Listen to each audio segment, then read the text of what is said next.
Hello, everyone. How are you? I am hoping that this is a magnificent, wonderful, absolutely splendid Wednesday for you. You know what time it is? It's 6:30 ish. So it is time for us. It is time for Lisa Kaye and Aaron to come on with Through the Eyes of Others. We always talk about the fact that our conversations are with extraordinary people, and we got somebody extraordinary for you tonight. And it's extraordinary people, and we talk about recovery and wellness and the journeys of healing. It's a thought, right? It's a thought that we share that when we see life only through our eyes, we have a very distorted view of life. And so, through the eyes of others, allows us to see life through the perspective of other people so we can get a fuller picture of life. And then that way we can truly embrace our healing and our wellness and our recovery, right? And so we use this time to allow other people to show us life through their eyes. And I think that tonight is going to be an absolutely magnificent journey into wellness and recovery and healing and love and resilience. I think tonight is that night. My sidekick, my partner in crime, as she always says, co-director, and my dear friend Lisa Kaye is with us. Lisa, what's going on down there in South Carolina? Well, we've got a storm going on right now, but hopefully we'll make it through it. Maybe it'll pass by. I'm doing great. It's been a Wednesday, right? We started out at 6:30 this morning, doing just for today, Yeah, and in the dark. And here we are at 6:30 at night, bringing the sun down. I think that's pretty cool. yeah, All about recovery, all about that's getting right. better, all about building what we want to create in our lives. And that's what we're going to do here tonight. Is it's about creativity tonight too, and in this a special, unique way. And this young lady is going to wow us, and hopefully educate us and get us excited about some of the things that she's done in her own recovery and what she does in our community, and especially what she's done at PRN. And I'm really excited. I want to give a shout out. My girl Darlene is in the house. Miss Darlene, if you had come on just for today this morning, I was going to give you a shout out this morning because this young lady, Miss Darlene, is a champion for PRN and a Yeah, recovery champion. yeah, She's she is amazing. And she is one of my buddies. And this young lady has been doing her own Facebook lives around recovery, around wellness, and around her giving her personal story and encouraging people and telling people what she's doing to get better in her wellness. And I just want to shout out Miss Darlene. I was tickled to death. Um, and I was just going to brag, and I did brag on you at 6:30 this morning, but I didn't say she your did, name darling.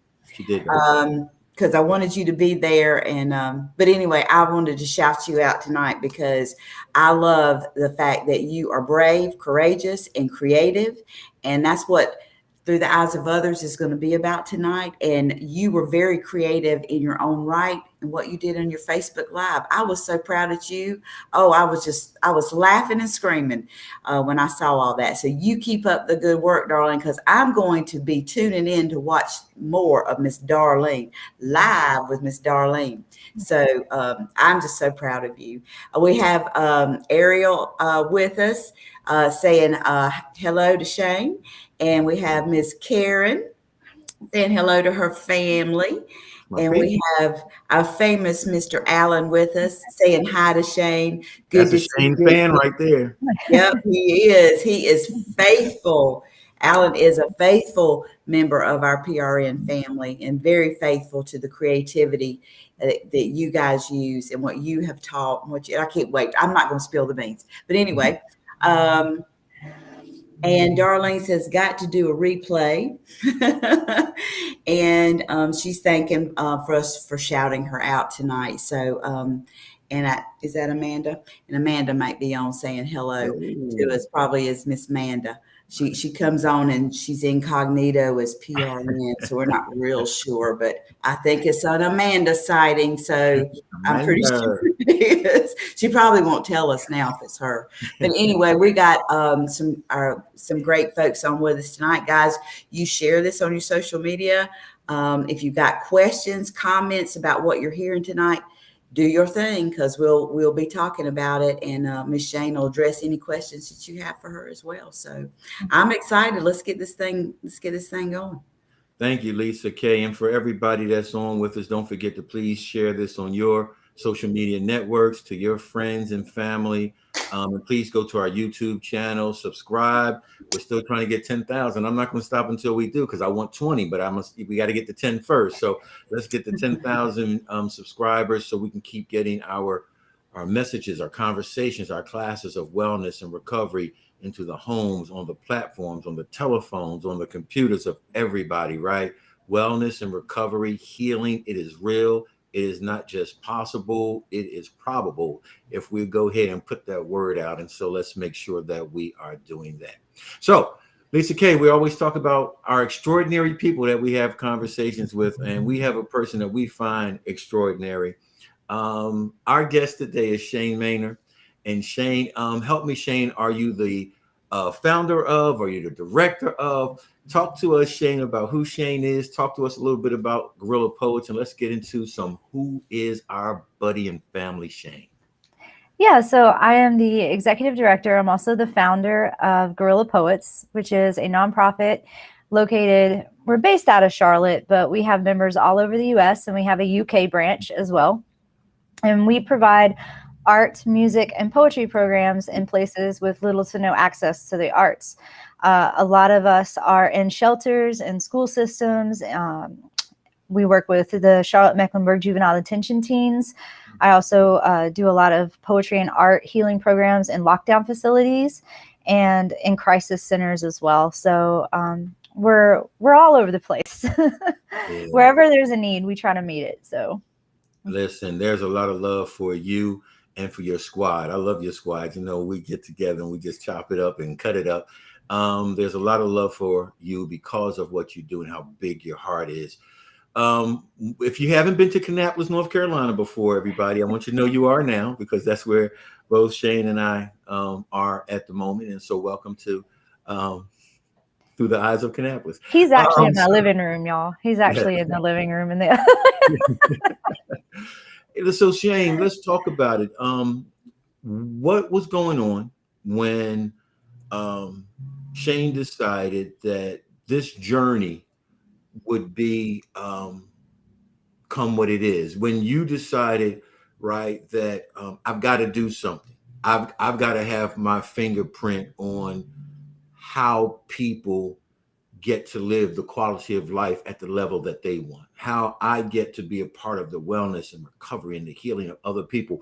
What was going on with you when the decision, that epiphany or that feeling came, or that whatever it was that motivated you to begin this journey that you're on?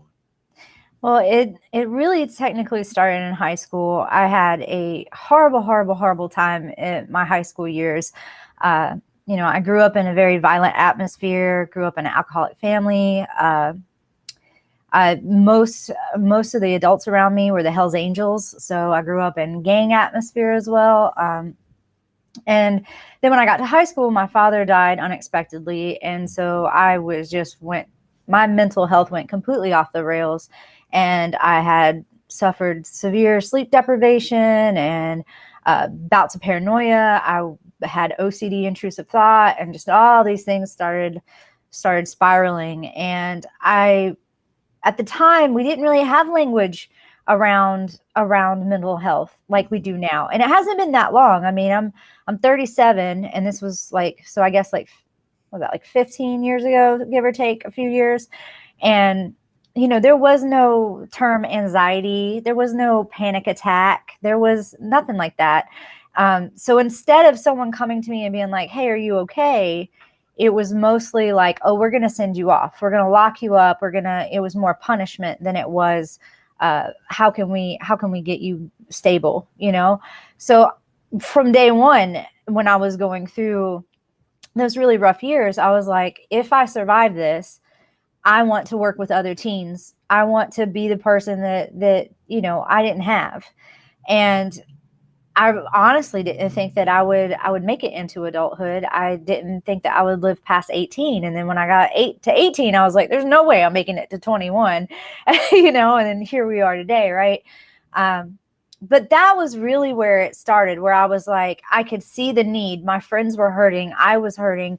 Nobody was servicing us. The teachers didn't know how to talk to us. I mean, every school has like those really good teachers, but for the most part, like no one knew how to approach us. No one knew how to offer help, and in a way where we could even receive it, So I definitely saw the need, and in my own needs and in my friends as well. And when I got to adulthood, I was actually starting to share my work. I was going through an abusive marriage, and I was doing a poem called Sitting Beside Death on the Fence with a Pack of Cigarettes. And that's the title. It was a long title. It was, whatever. We ain't going to go into like how long titles of poems should be, but that was the title of the poem. And I did it at cafe/coffee house in Lincolnton at the time, called Beans, Burgers, and Brew. And an old man had came in and was picking up food, and he stopped and he listened to the poem. And when I got off the mic, he came up to me and was crying, and he threw his arms around me, and he said, in my ear, he said, I didn't know that there was poetry tonight. I just came in to get my dinner, and I was going to go home and kill myself until I heard that poem. And that was the moment way, way back in like 2012 that I realized, wow, not only could poetry save my life, but by sharing my story, it can save others. And from that moment on, I was on fire for it. I didn't care about anything else other than how can we take our talents and be of service in the community for them. And at the time, most poets were either going to open mics, and they were doing slam competitions and things like that. And not many poets were activist poets in the sense that they were in the community. And so I was like, I've got this idea of a flash poetry mob, because that's originally how we started, was just doing poetry in unexpected places. And, it took a little bit, but we had a founding crew of 4, and with us, we went out into the city and we just started doing poetry on the street. We did it on the street. We did it in the light rail. We did it in Walmart. We did it in Best Buy, and at all these places where we thought, oh my gosh, we're going to get arrested. We're going to get kicked out. And it never happened. The worst that would happen is an employee would walk up to us and want to know how to join the group. But our intention was, we need to reach people who aren't going to be at the open mic, who aren't going to, go to a place of healing because they don't know that it's something that could heal them. So a really powerful moment that I remember just when we first got started was we were doing poetry outside of a mill, and a mill worker had gotten off and came up and gave one of our members $20. And he was very much a man's man, as you would say. He just, had that saunter to him, if you know, like he looked very much like he didn't want anybody to know that he was enjoying what he was listening to. And he sat on the curb and he listened to us for a good like 15 minutes. And he walked up and gave $20 and things like that, where it's like someone who would never have listened to it, right? Be moved by something and be comforted by something that a poet said. I just felt very strongly, and still do, that like we've got to bring poetry back to the people, and not just in our venues, but actually take it to the street where people are hurting, So that's how we really got started. That is inspiring. I love stories of vision, right? Both Lisa and myself, we love stories of vision. And there was something that was birthed inside of you, out of your own pain, out of your own some gaps that were presented in your life. And not only did you fill them, but I like the term you kept using. You kept talking about us as far as your classmates. So it wasn't just you, right? Observant enough to say it's not just me. There's Right. these holes that we all are experiencing. We need somebody to fill it. So now you're moving forward. You've started the movement. You've had these great experiences. How did the expansion happen? How did you begin to get into lockdowns? How did you begin to get into the jails? How did you begin to get into the places where you needed to get into? It's so funny when other poets will ask like how did you get into those spaces, right?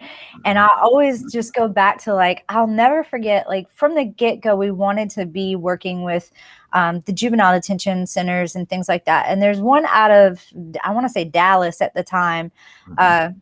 Then we went back and forth and back and forth, and it was so frustrating because it was like, look, we're not wanting to be paid. We just let us serve, let us come in and like, we'll do the background checks. We'll do whatever you want. Just let us help, and you could just tell on the phone that they were just so burnt out and they were so done. And like the idea of having to do any more paperwork to them was just like, it was just like they were so over it, So it was really frustrating for us at first. And eventually I was like, look, y'all, we just got to keep trying and keep showing up for ourselves. And so that's what we did. We just kept showing up in the street. We kept showing up to venues. We met Ja when he was doing Street Mic Mondays. We literally came up and got to talk to him, and then he became a member. And, we started making connections in that way.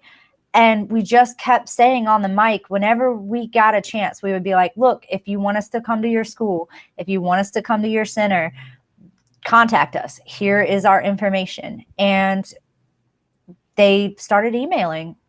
And then it got to the point where like we were ripping and running all over the place. And we were like, oh no, we need more members.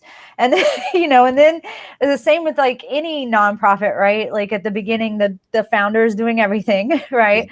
Yeah. And so you got some turnover because the founder's stressed out and doesn't know how to handle everything and doesn't want to give up, like, doesn't want to delegate at the time, right? Mm-hmm. So I had to go through that and learn all that and be like, okay, I need to empower the members so that I'm not at everything, and we got a really good stable team now. But yeah, we just continue to show up for ourselves and make ourselves accessible. And I think that's the biggest thing. I tell poets, even if you don't want to be in a certain school or something like that, to speak to students, no matter what it is you want for your craft, you have to continue to show up for yourself and be accessible. If people can easily reach you and you are open to the communication, then they will come. So yeah, we just continued to show up, and the more that we did, the more we got contacted. And now it's like we really gotta pick and choose where we go, because even with the strong core members we have now, it can get overwhelming. And part of that is heartbreaking to know that like, wow, we really need more poets to step up and get out in the community, So, and that's happening. Charlotte is way better than it was when we even started. The community here in Charlotte is so supportive, and we do a lot of networking to make sure other poets have the opportunity to step in and do volunteer work or to step in and get paid for workshops too. So, yeah. So, and thank you for that. COVID, we PRN had to go to a virtual platform in March 2020. It has worked. We've been in more homes than we could have in person, face to face, but it still has the drawback of our human touch, our human interaction, our time together. We're back now. We're in hybrid. We're up and running facility wise, but as you can see, we're still staying virtual so that we can continue to get the word out. How did COVID affect the impact that you've had in community? How did it affect your operations? How did it affect your movement? How has COVID affected our guerrilla poets? That's a great question. It's so interesting because the group had been talking about getting a building right before the pandemic hit. And thank God we didn't, because we are still very much grassroots. Mm-hmm. And I think that if we would have made that big move, like we could have gone under. Now don't get me wrong. When I say gone under, I mean, like, we would have lost a lot of our funding. We would still be out there doing what we do, because we started with no funding. And like, so the funding doesn't scare me. Like, I the first 2 years, all the art supplies came out of my pocket, and I can do that again. A pack of brushes is not that expensive. We can make it work, but we luckily don't have an overhead, because we're out in the street. We're street poets. We go to where the people are, so we didn't really have to worry about the overhead. It was easy because of that to switch things virtually. And we were like, okay, we just need to pivot a little bit and make sure that people are, still having access to the resources. It was a little complicated figuring out the art supplies aspect, so we had to set up some places where people could pick up art bundles. So we did that. Dorita Dairy Bar and Grill in Charlotte is a place where if you want art supplies, there's art supply bundles there for you that we've dropped off. So no questions asked. Just go up and ask for the art bundle. They'll give you one. So yeah, we did that for our workshops and just moved everything digitally. I mean, it was a little bit of a learning curve, just figuring out the technology. But once we figured it out, we were good to go. I will say that, like, our open mics, it was still beautiful to have it intimate, like through a Zoom and being in your living room. I mean, we've had some beautiful moments in Writing for Wellness where, like, people have cried together. We had a poet who was in the Writing for Wellness group who actually came and stayed at my house for a few days and visited us. So it was cool to see that person in person, and when you've had like these intimate moments with them and cried on screen together and had these like personal breakthroughs digitally, I think it still can be as powerful. There is definitely something missing, and it can be a little like exhausting to be like this at the camera the entire time, depending on how many Zooms you have that day. It's like, okay, because when you're in a room, you could be like, okay, ain't nobody looking at me right now. I can just like, let my face rest. But like, nope, like, yeah, make sure everybody feels welcome, and I mean, it's genuine, but it's still like, that can be exhausting if you're doing that for hours, so that took a little getting used to, and we had to like loosen up like Zoom etiquette a bit. It's like, if you need to stand up, stand up.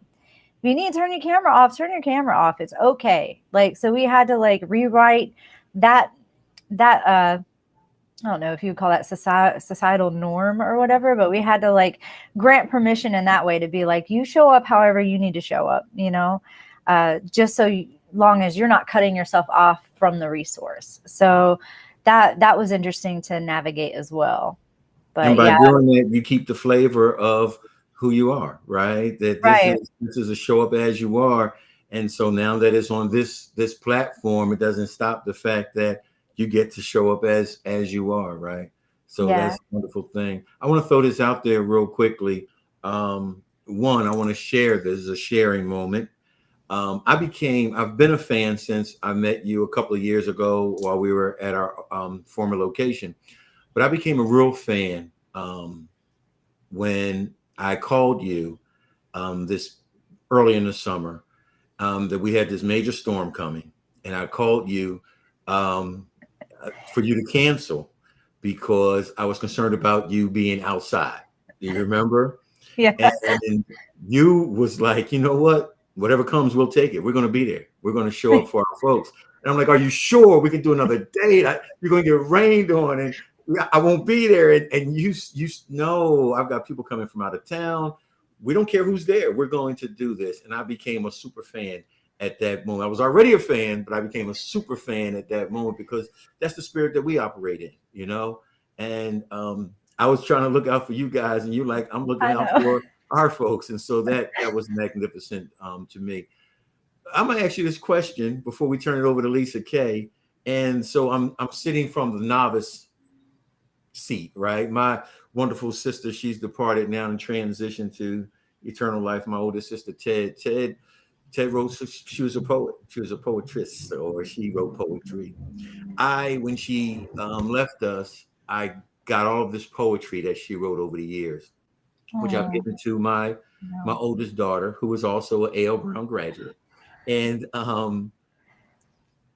Ted just really dug in, and she always told me, if you want to write, Aaron, just begin to write, right? Mhm. So my question to you, in the spirit of my sister Teddy, what makes a good poet and what makes a bad poet? Is there such thing as a bad poet? And what constitutes a good poet and good poetry? That's an excellent question. My poetry mama, as I call her, Devonna Wyatt, who really helped me really get started in my poetry career, always used to tell me that there's no such thing as a bad poem, just a poem that hasn't found its audience. Ooh, So, right, I know. That's why she's my poetry mama, y'all. She she was incredible in the way that she recognized art as being a creation and an expression, and therefore it's really hard to to weigh it against another person's art form, because like you can take Picasso and Michelangelo and those are two completely different styles, so it's like, how do you compare that, you know? And I feel the same, like everybody's got their own voice and their own natural artistic abilities and strengths that they lean towards, you know? So maybe it's rhythm, maybe it's imagery, maybe it's, you know, alliteration and the way that you string the, you know, wordplay together, or it could just be simplicity, the way you say something very direct and it just really hits home, you know? So maybe you're like a micro poet like Nemo Sum is, you know, in our group. He's very well known for being a micro poet and just having these lines that just uppercut you, you know, and in so few words. So I feel like it's not that it's bad. I would say that the only thing that would make a poem bad is one that is not heard. mm, One that's not heard. I feel like that alone is such a disservice to people and also to the poet, because you're missing that connection that you can have with people. And you don't know who's listening. You might go to an open mic and you might read your poem and no one comes up to you afterwards, and you have a choice at what narrative's playing out in your head. You can choose the narrative of, okay, nobody heard my voice tonight, or you could choose the narrative of, I moved somebody tonight, and I might know 2 weeks from now, or I might never know, right? But like, you have to constantly believe that your work matters because it's being shared with others, and we're constantly impacting each other. Every single time you have a moment with someone else, even just in passing, that's altering something in their day, for good or for bad, you know? So, you know, it definitely has an effect. But just believing that it matters. Every story matters, you know, and someone somewhere needs to hear your story, and they can't hear it if you don't speak it or share it with the world, whether that's through, you know, on a page or on a stage. So thank you so much. My good friend Kelly Little always says, if we don't unmute our voices, they won't be heard. So I appreciate that. Lisa Kaye, come on board if you don't mind. Check in with community and love on us, Lisa Kaye. Tell us what's going on. Well, we got a lot of folks chiming in and just giving just kudos to your story and wowing your story and loving your enthusiasm, Shane, about what you do and where that's coming from in your heart. And it's, you know, about wellness and recovery and giving people a voice and letting people know that they need to be heard. I love what you said about, you know, what is a bad poem? It's a poem that hadn't been heard, hadn't found its audience yet. I love that. So there's hope for my poem that I wrote at Christmas. And so, Shane, I'm going to be heard about my poem. So I'm encouraged. And there's a lot of folks that are listening that are on here right now who I know. Ariel, one of them, she's a great writer too. She was saying that she's going to, she needs to kick herself for not getting back into writing for wellness, and, you know, telling her story. A lot of folks are just talking about, wow, I don't think we knew your story, you know, and that's why we have these extraordinary, creative, just explosive personalities on through the eyes of others, because we only get to see certain parts of you, right? When you show up at PRN and you do your deal, we don't have a whole lot of time to hear your whole story. So a lot of us are wowed right now. Didn't know a lot about how you got into this and what you went through as a young woman, as a kid. So we also have, let's see, a lot of love coming to you. A lot of folks. Alan wants to know how he can get more involved. So maybe at the end, you maybe can do a shout out about if anybody's interested in getting more involved, how to do that. Shout out to Nemo. We have Miss Holly on. She is one of our recovery champions. She is a long distance family member. That's right. We love you, Holly. Really, and we love her. She has been a part of our family for 2 years now, it feels like, or maybe, I guess, I'm not sure, but we love Miss Holly. She says, my poems have touched others so deeply. They were speechless until later shared the power of my poems. So, you know, she's a writer too. So Holly'd have to probably do something virtual with us because she's, until she comes to see us. But yeah, she's a great writer too. I've spoken to Miss Holly many a times on the phone, and she is so creative in so many ways. She ministered to me a lot more than I ministered to her, I'm sure. So great lady. So yeah, so we got folks just eating all this up. So for me, Shane, I want to go back a little bit with you. So you quickly went through, which I get it, but that's why I want to go back. You quickly went through, which I think those of us that have heard your poetry or have been a part of some of the events that you've put on, that you've been a part of, maybe some lights coming on right now. But I want to go back a little bit about you because you're the heart of this. And you kind of painted us this beautiful picture, but very quick, around how this got started. And you talked about you wanted to be that person that you needed, right? And that there was no language. The adults just didn't know how to reach you and others that were having these experiences. You also said you didn't really think, you were convinced you weren't going to live to be 18 and then 21. So that, you know, to me, that created this very violent, unsafe situations, what I felt coming from you, for any person to feel that young that they wouldn't see their 18th birthday or their 21st birthday. That is powerful, very powerful. And then losing your father at a very young age and the impact that it had. I would like for you to speak a minute about, you even mentioned the Hells Angels. I'm very curious about that. Got my interest piqued up. But taking all of this violence, right? I don't know a lot about the Hells Angels, but I know when I hear that phrase, I think of violence. I may be wrong at some point, but that's been my experience. But some of the other things you laid out, I'd like for you to talk about, you know, how do you take these things that you experienced very young, right? How have you taken these things and used them in your poems? And yes, I would like to know what does that do for you as a poet? Now, you know, we know that you're trying to minister, you're trying to, your story will touch somebody, like the gentleman who said, you know, he was going to end his life that night. And whatever your poem was, long title, but I'd love to hear that one too. That had to be powerful. But what was that like for you to take this violence, to take this stuff that you were dealing with as such? You were impressionable. You know, your brain wasn't even developed fully yet, right?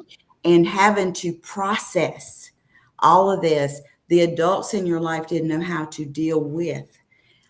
How have you taken all of this? What was that like for you to take these experiences and who you were growing up thinking, 18, I'm out of here. I know I'm not going to make it. How has that impacted you as an adult now, being able to take that? How did you do that? And then how has it impacted you in your own recovery? I got excited, and the reason why I was like, ooh, I squealed a little bit is because I love that question for two reasons. One, I just recently had this beautiful, beautiful conversation with one of the teens at Time Out Youth about how within trauma, sometimes we've discovered our superpower. Mhm. And how I kind of made, a little joke about it, but it's so true that like all my success is due to trauma. like I am a prolific poet because of trauma, because I can hyper focus, which is disassociating is just the inverted way of disassociation, right? Like I can look at anything and instead of falling out of my body, I fall into the object. So, and it's something that I teach my poetry clients how to do. So but just without the trauma, I teach them how to do it without having to go through what I went through. Right. But I owe everything to that. And really growing up and witnessing, I'm talking bar fights at 7 years old. I saw my dad stab an undercover cop in the eye. But there is a lot of violence that is surrounded around that type of environment. And I was also seeing all these beautiful things too, because I grew up traveling. So we were at the Grand Canyon, we were at Niagara Falls, we were, we lived in California 3 times. Like we were all over the United States because my dad built glass factories for a company called Southern Industrial. And that's how I was surrounded by so much of the biker gang activity, because a lot of them worked for my father. And so there was people coming in and out of my life too. Like they would go to prison or they would be shot or like something would happen. And, so I learned certain things and certain behaviors growing up in that lifestyle. One was poetry. My dad was very, very supportive. My dad and my mom was very supportive of my artistic and my poetic development. But it was a way for me to process. It was a way for me to process what I was experiencing, the good and the bad. Because I don't know if y'all have tried to tell a biker how beautiful a sunset is, but it's it's a hard challenge. All right. But when you're the only kid and you're like, oh wow, that's so pretty, like they were very sweet about it. But it's, you write it down because who else are you going to tell it to? So yeah, I just started writing everything I saw, and I learned metaphor and how to express myself that way. And I was drawing. The very first poem I ever wrote was about werewolves. And I was a kid and I didn't realize what I was doing at the time. But like as an adult, I look back and I'm like, oh, wow, alcoholic family. Yeah, a person can turn into like this beast in 5 seconds, And it's like, wow, I did not realize like how crucial poetry was to just my brain and like just processing everything in order for me to be to like function, So I learned how to hyper focus that way. And I was processing everything and pumping out poetry. And then, as I got older and I went through, a lot of mental health challenges, I like to say the phrase like a lot of poets start out writing their way out of hell. And then they expand from that if they feel the desire to. They expand and branch out from that, and they write about other things, and they start being in a place of service. So it's still about them, but it's more about us as a whole than it is just the individual, poet experience, right? And that's what I was doing in high school. I was doing everything I could to write myself out of hell. It was awful, y'all. It's incredible looking back. And I guess I have never forgotten the way that felt. And that's why I'm so passionate about working with teens, especially today, because I know what that felt like and just how utter hopeless and just, I did not want to be here at all. Like I had several suicide attempts. I was violent myself because that's the language I learned, right? Like if you're upset with somebody, you show up at their house and it's on, like that's what you do.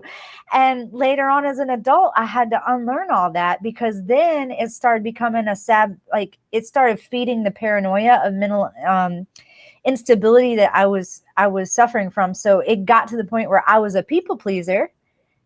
So it was a complete flip, right? I became a people pleaser because I thought if someone got upset at me, it meant they're coming. Because in my dynamic growing up, if someone's upset at you, they come in. They're going to show up. Somebody's going to get hurt, And so I had to unlearn all that and learn what safety meant for me. I suffered adrenaline disorder because my body was caught in fight or flight for so many years. That's one of my books is about that, about the years of adrenaline disorder and finding healing through that. And literally what has been such a saving grace for me, not only has been the arts, but the personal development path. So finding out, oh, there's a thing called boundaries and I can learn how to use them. Right. So a lot of personal development tools and things like that, recognize, release, replace, all of those, and just being hands-on in the community as much as possible. People who feel hopeless, I always tell, or disempowered, I always tell them, like, you're not hands-on enough. If you want to feel hopeful, you need to get involved in the community, because you'll start seeing beautiful, beautiful things happen around you. You just have to get involved and find a way to get involved. And a lot of times you'll find connections to your healing there as well, to start whatever your healing journey looks like.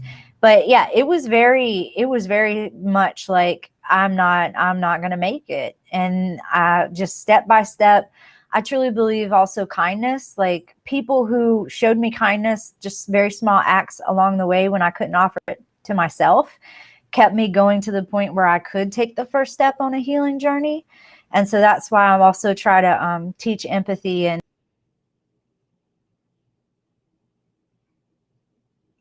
Froze just a little bit, Shane. We'll get her back shortly. Yeah, we'll get her back. You'll get her back. Hope she remembers where she got. Yeah. All I know is this is an absolutely wonderful conversation, Lisa, and you asked a magnificent question that really helped dig in. Can you grab us some chat, Lisa? And yeah. So Shane gets back. Yeah. So lots of thank yous to her for opening her heart and showing her passion through her story. Yeah, she's going to try to come back on, I believe. And a lot of thank yous for that. And a lot of hellos. We got some new people coming on, and just saying hi and just supporting her. There she is. Sorry about that. That's all right. That's all right. Internet don't want me to be great. No. So yeah, lots of trauma, finding, just not giving up on myself after seeing like certain things that work. And then I'm so in love with life now. It's so wild to me. And I always try to instill that in people too. Like, if you're going through hell, remember it's temporary. If it can happen to me, it can happen for you. Seriously, like, you just got to use all the tools in your toolkit and find what works for you and keep seeking it out, one day at a time. But absolutely. Yeah. Wow. Well, that's a lot of folks are shouting out your story and even going deeper. Alan is inspired to say that he wants to offer hopefulness to the community through poetry and welcoming you back. Arlene says, hell of a story. Thank you. I can truly relate in so many ways. Also, I'm an ex-biker chick. What? Mm-hmm. Did not know that. Mm-hmm. And the position was to protect and put others' life in front of mine. Yeah, yeah. And it can get really intense quick in that kind of lifestyle. That it's been a lot of unlearning certain things, because the world does not work that way. Like, when you get out into, the majority of people, and that's what my next book is going to be about. Is going to be called Raised by Wolves, which is kind of a reverse concept of, instead of being thrown to the wolves, it's like you're being thrown to the humans.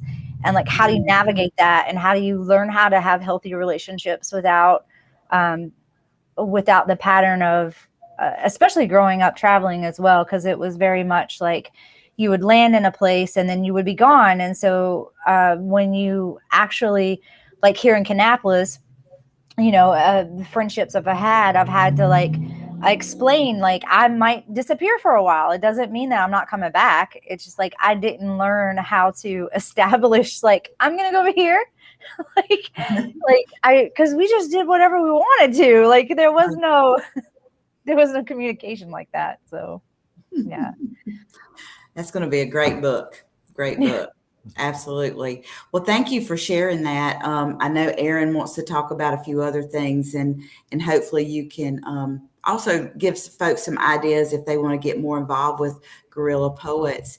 And I hope you'll talk a little bit about, I know you talked about teaching as well. And for me, hearing your story from such a young age and the trauma that you experienced, how has that been for you as you teach and you begin to build relationships with these young folks, or maybe some older folks? I don't know. As you begin to fill out their story and why this is the topic of their poetry, and you're helping them develop all these styles, how have you handled that as you see the pain? As we always say, the cost of loving people.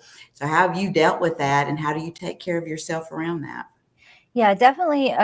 That's one of the things that I address in my trauma-informed care training. I also train other teachers and staff and even parents on how to connect and serve teens and middle schoolers, basically, is the age level, but really you can take it for any age, but specifically those age ranges, on how to serve them better, teens and youth with behavioral challenges.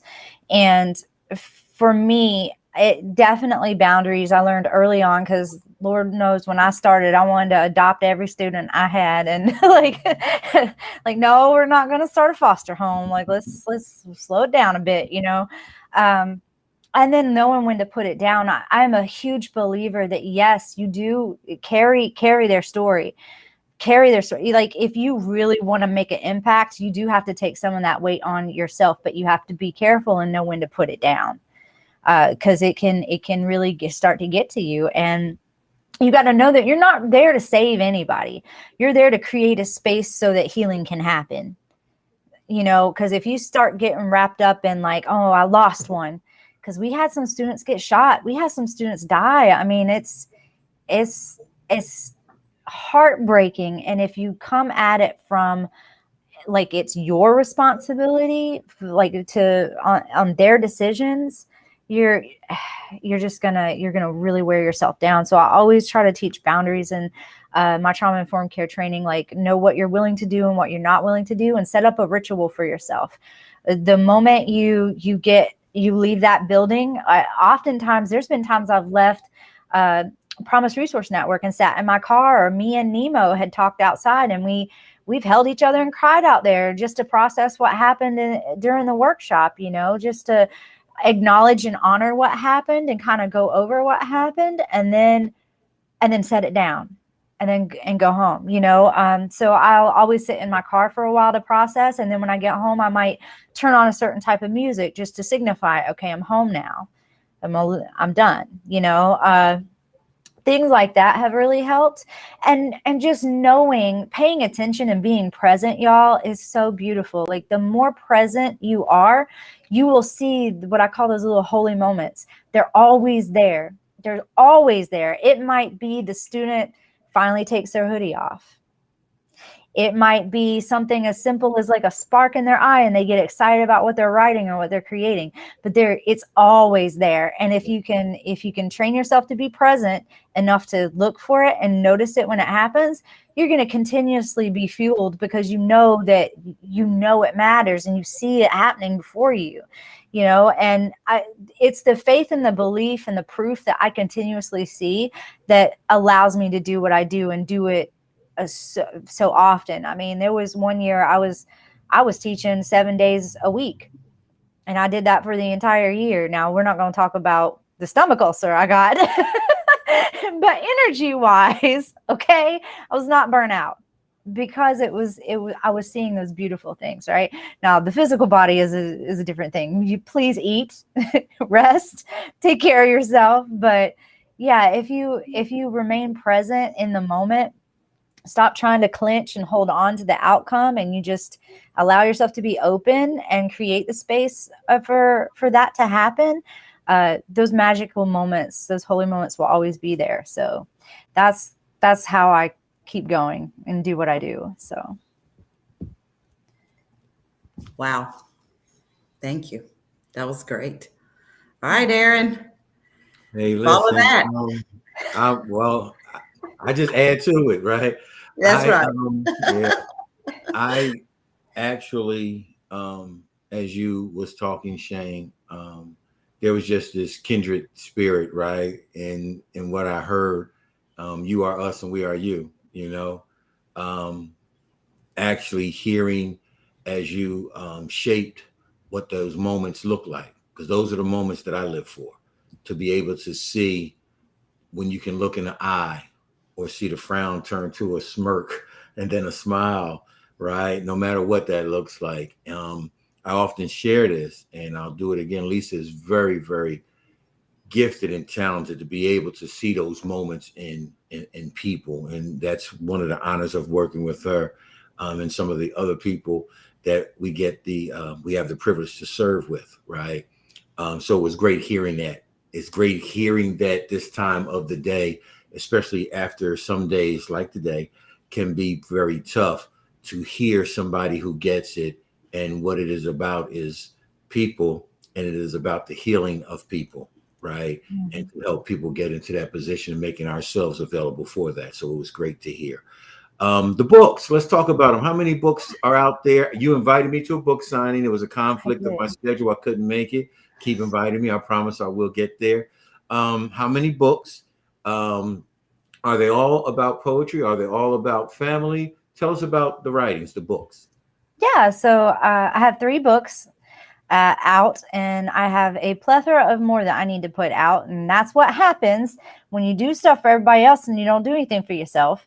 You turn around, all of a sudden you're sitting on all this work. So don't be like me. I'm telling you right now, organize your poems and put them out into the world as they come. So you're not like, oh, wow, I'm sitting on 12 books. Don't do that. Okay. Do something for yourself. But I have 3. The first one is called The Fallen Heroes of the Awful Waffle, and it was published by Main Street Rag, and it's all about people I met at Waffle Houses all across the Southeast. And it started as a joke, and it got super serious real quick, and I actually fell in love with that journey of just going to Waffle Houses and staying there all night long, waiting for the perfect poem to walk through the door, right? And capture what was going on in that atmosphere, and just how important Waffle House actually is to America, and how those waitresses are literally saving lives just through kindness, through acts of kindness. That to me was so beautiful. I had a lot of really beautiful moments, believe it or not, at Waffle House that has really impacted my journey. So there's that book. And then there's Divine Disturbances, which is about my years with adrenaline disorder. And it's really, the basis of the book is, when you see a disturbance, a public disturbance, or maybe it's a disturbance in your own life, right? It is an opportunity for us to connect and practice grace.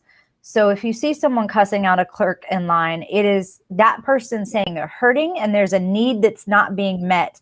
And it is an opportunity to practice grace and to connect with our humanity.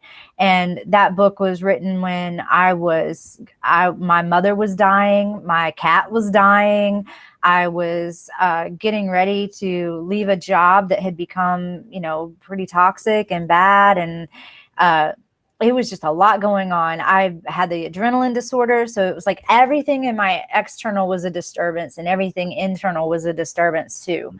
So because I was living it, I was able to really see the glory and the holy moments of disturbances in others.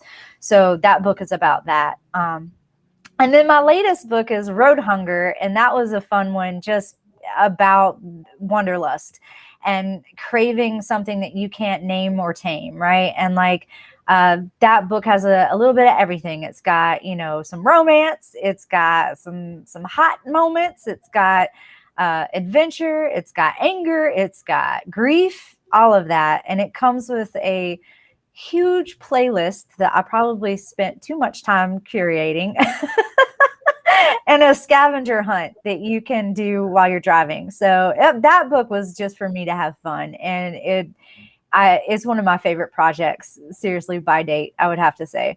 And in addition to the books, I have 2 albums, and I will be releasing a 3rd album, hopefully by the end of the year, called Holler. And it's all my personal poems about my mom and my dad and a few breakups and things like that. So, wow, we are looking forward to it. You are, the universe is open and allowing you to just deposit in it as it has deposited in you, and it gets to, the universe allows us to take these gifts that we have, you specifically tonight, because you're our extraordinary guest in person. But those deposits that you are putting in the universe are falling into the hearts and the lives of the people that need it. And one is right here. And I thank you for that. So what are, besides the albums, what are some of the next, both for Shane and for Guerrilla Poets? What's some of the things that we can look forward to? What's some of the things we can be involved in? Tell us what some of the next are. Yeah, so in my own personal life, I'm really excited that the trauma-informed care training that I do is now a downloadable course. So I really wanted to get that up on my website so that it has more accessibility for people instead of waiting for me to do the live classes. So that way people can still talk to me and reach out to me if they need to, like as they take the course, but it's available all year round. So I wanted to do that for teachers and for people who might just be struggling and don't know how to reach a student, or facilitators whose classrooms are out of control, so that's really my latest thing that has been big. After this, me and my assistant Stephanie and my good friend Stephanie are going to film for the next poetry video I'm putting out. So I'm getting into film and been enjoying that ride. And Guerrilla Poets, this Friday, y'all can come out to Promise Resource Network at the Plaza. That's and right. hear some awesome poetry and do some painting. You can totally come paint. I think and Paint's going to be there. And Drum Circle. And Drum Circle, yes. So come hear some poetry, come share some poetry. You can totally check out Guerrilla Poets Facebook. We have events with Promise Resource Network all the time, and we've got some free other workshops too that you can be involved in. We're always looking for volunteers, and we also try to make sure that we offer a few platforms for emerging poets who have never held a workshop before but want to get their feet a little wet. We also will support you in that endeavor and give you an opportunity to stretch that muscle, and in a safe environment to where you got some backing and you won't be alone in doing it. So yeah. Absolutely. Thank you so very much, Lisa. As we prepare to put the yacht in the dock, just to let you know, Shane, that in the fall and winter we put the plane in the hangar, but in the spring and summer we put the yacht in the dock. Lisa, as we prepare, who is on, what's the chat, and give us some last Lisa Kaye love. Wow, Aaron. Anyway, so we do have some folks that are in your books, right? And they were asking us to put them in the chat. So if you could email those titles and maybe how folks would go about getting those books, I will definitely put that out on several of our platforms for folks, because I don't want to get the titles wrong, and I'm just spellbound listening to you. I wasn't writing at all. But yeah, if you could just send us in an email your books and how to get them, where to get them, we can definitely pass that on. So we got folks wanting to know about that. And Alan and a few folks are wondering about how to sign up for courses. So maybe they can find that on the Guerrilla Poet website. I'm not sure. So if you could tell us maybe how people could find out how to sign up for courses. Yeah, definitely. Everything is accessible through my website. So it's literally myname.com. So shanemaynard.com. It has all my books and my albums are on there. All my courses are up there. I'm going to slowly be adding more courses on there. there's also a link to the Guerrilla Poets website on there as well. But the trauma training course is on my website. So all of that is there. So I try to keep it all under one hub as far as my classes and my books go. So, yep. Thank you, Ariel. Oh, Ariel did it too. Ariel, do you quit doing my job, Ariel? Nah, I'm teasing. Well, you know what? Since Ariel did that job for you, I would like you to do this job for us, please. Oh gosh, I thought you were gonna make Ariel do it. Well, we just always—it's all right, Ariel. I love you. You was taking care of me. That's okay. Just want to bring everybody's attention to our warm line again. This is just an extension of PRN, and these are peer support specialists there to listen, to just share some of their own experiences. That hopefully, when you get off the call, you feel better, you feel hope. Our job is to share ourselves to inspire hope. So 24/7, there's the number 833-377-728. And since you did that so well, Lisa Kaye, boom, Yeah. here you go. Here we go. Miss Kim Porter was here with us. I'm not sure if she's still here, but she is the woman. Well, answer this phone. They're a welcome desk. So Monday through Friday, 8 to 4:30. Please give us a call, get you directed to whoever can help you the best. Let us know what you need. We are open right now, and we are offering 3 live classes a day, Monday through Friday.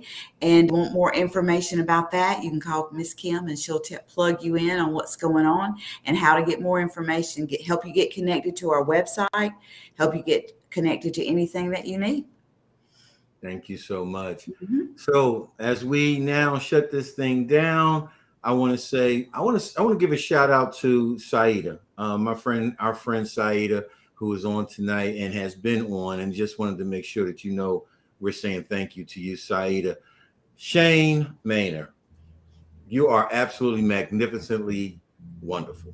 We thank you so much for your big heart for community, your love of people, and to make yourself available for the healing and the recovery of so many others, starting with your story and being able to have the boldness and the love for others to share, because we know just like there's another Aaron, there's another Lisa, there's another Shane out there, and who better to hear that it's possible than from you. Thank you so much for gracing us. We will see you Friday, 6 to 7:30 at PRN, open mic, Think and Paint, drum circle, Drums for Life. We're going to have a great time. A lot of cold water will be out there, and we will have a great time. Shane, any last words from you? Just don't be afraid to use your voice. Seriously, especially here in Charlotte, y'all. There is a very loving poetry community, and if you need someone to sign off on that or back you, you just reach out to me, and I'll put you in touch with some poets. Absolutely. Thank you so very much, Lisa Kaye. Any last words? No, I'm excited about Friday, and I hope everybody will come out and support us and enjoy it. So thank you, Shane. Thank you, everybody. Don't forget to share on your platform. Don't forget to go to the YouTube channel, Through the Eyes of Others, Aaron, Lisa Kaye, and with Shane tonight, conversations with extraordinary people about recovery, wellness, and our journey of healing. We love you, and we are going to talk to you next week, same time. Bye-bye.